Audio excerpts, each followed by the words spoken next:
మాజీ మంత్రి హరీష్ రావుకు తనదైన శైలిలో కౌంటర్ ఇచ్చారు మంత్రి పొన్నం ప్రభాకర్. హరీష్ రావు డైవర్షన్ పాలిటిక్స్ బంద్ చేయాలన్నారు. జూబ్లీహిల్స్లో ఓట్ల కోసమే ఈ డ్రామాలంటూ ఆరోపించారు.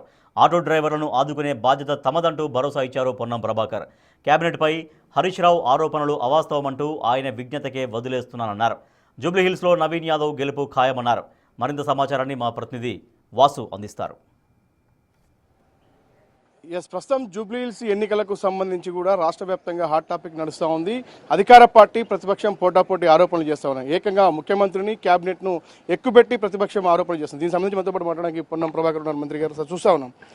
ప్రస్తుతం బీఆర్ఎస్ పార్టీ ఏదైతే మీరు ఆటో డ్రైవర్లను అడ్డం పెట్టుకుని కూడా ఫ్రీ ఓటింగ్ చేపిస్తాం, ఖచ్చితంగా గెలుస్తాం జూబ్లీహిల్స్ అంటా ఉంది. దానికి సంబంధించి మీరు రవాణా శాఖ మంత్రి ఏం చెప్తారు? జూబ్లీహిల్స్ నియోజకవర్గంలో 10 సంవత్సరాలుగా ఏమి అభివృద్ధి చేయలేదు కాబట్టి డైవర్షన్ పాలిటిక్స్ చేసే ప్రయత్నం చేస్తుంది. ఒక సందర్భంలో సానుభూతి పేరు మీద, ఒక సందర్భంలో దొంగోట్ల పేరు మీద, ఇప్పుడు మళ్ళీ ఆటోలకు సంబంధించి లేదా ఈ విధమైనటువంటి అంశాలు లేవనెత్తా ఉంది.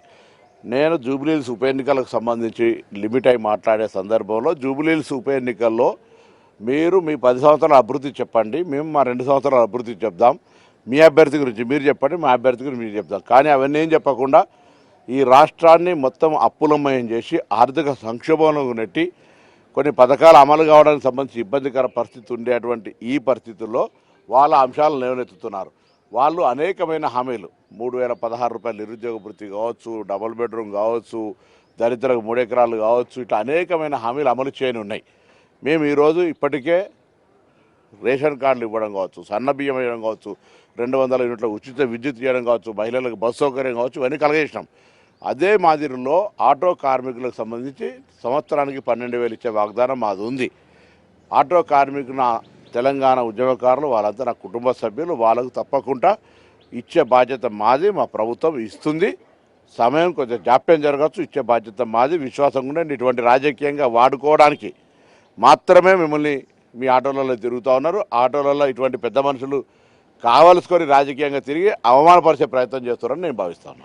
మరోపక్క రాహుల్ గాంధీ హైదరాబాద్ వస్తే శంషాబాద్ ఎయిర్పోర్ట్లో ఆటో డ్రైవర్లు అడ్డం పెట్టుకుని అడ్డుకుంటామని చెప్తున్నారు బీఆర్ఎస్ పార్టీ. వాళ్ళు రాజకీయంగా డైవర్షన్ పాలిటిక్స్ చేస్తారని చెప్తున్నారు కదా.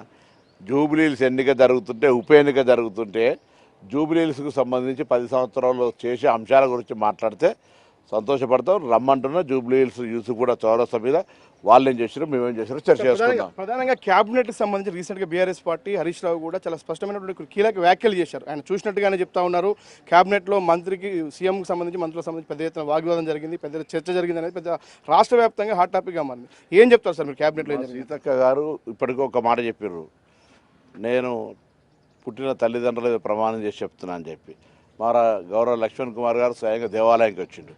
అట్లనే క్యాబినెట్కి సంబంధించి బాధ్యత గల మంత్రులుగా ఏం జరిగిందో క్యాబినెట్ మంత్రులకు మేము ఈ రాష్ట్ర అభివృద్ధి గురించి ఏం చర్చ చేసినామో మాకు తెలుసు. ఊరికేనే పబ్లిక్లో ఒక రాంగ్ అప్రహెన్షన్ క్రియేట్ చేయడానికి ఒక క్యాబినెట్ మంత్రి అనుభవం ఉన్నోడు మాట్లాడితే ఆయన విజ్ఞత, తప్పకుండా దీన్ని తీవ్రంగా ఖండిస్తాను. ఇటువంటి దుష్ప్రచారం ఏం జరగకపోయినా ఏదో జరిగినట్టు ఊహించి పత్రికల్లో వార్తలు రాయడం ద్వారా మీరేదో క్యాబినెట్లో ఒక ఇటువంటి విభేదాలు సృష్టించే ప్రయత్నం చేస్తారు. మేమంతా కాంగ్రెస్ కుటుంబ సభ్యులం. ఈ రాష్ట్ర అభివృద్ధి, ప్రజలు ఇచ్చిన అధికారాన్ని వాళ్ళ సేవకులకు వినియోగించేటువంటి కర్తవ్య కార్యక్రమం తీసుకొని పోతాం. 3 నెలల నుంచి అంటే హైదరాబాద్ ఇన్ఛార్జ్ మంత్రి కాక జూబ్లీహిల్స్ ఎలక్షన్ సంబంధించి కూడా చూస్తూ ఉంటే అనేక సమస్యలు ఎక్కడెక్కడ వేసిన ఉంటే అన్ని మేము వీలైనంత పరిష్కారం చేస్తామనే విశ్వాసం ఉంది. కంటోన్మెంట్ బై ఎలక్షన్ ఎట్లా కాంగ్రెస్ని గెలిపించారు, ఇక్కడ కూడా జూబ్లీహిల్స్లో బై ఎలక్షన్లో కాంగ్రెస్ని గెలిపిస్తారు. కాంగ్రెస్ పార్టీ తరఫున అయిన పనులను చూసి వాళ్ళు తప్పకుండా సానుకూలంగా స్పందిస్తూ ఉన్నారు.